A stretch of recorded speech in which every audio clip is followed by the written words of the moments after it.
You're looking at 106-year-old silver here. Sterling silver from Newfoundland, 1917.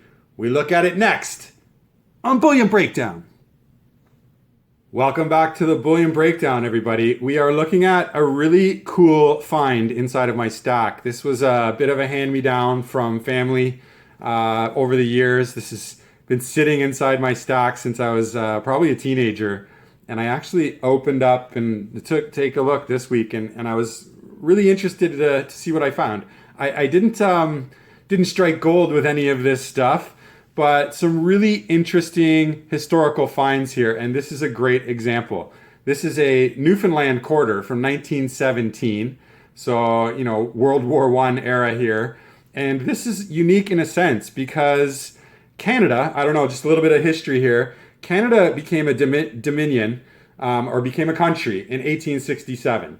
And there was a number of provinces here that combined to structure what was Canada of the time. Newfoundland actually didn't join the Dominion until 1949.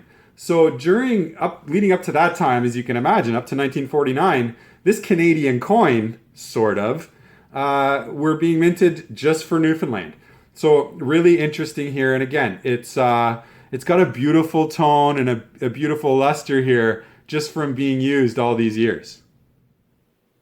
Now, everything up until 1920 in Canada, in Newfoundland in this case, that was being minted, was done in 92.5 silver. So sterling silver, with the remaining portion being copper, 7.5% or so.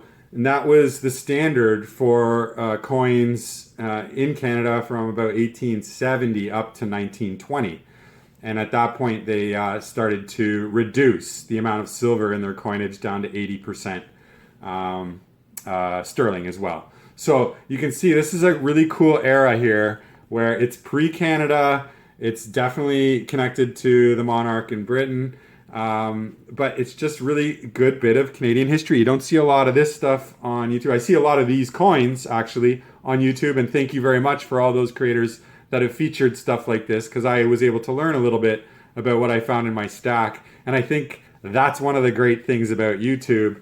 It can be a fantastic resource for all of the different options out there. And for someone who's going through a stack that's been handed down and doesn't have the first-hand knowledge of the history of these coins, very helpful. So thank you, YouTube.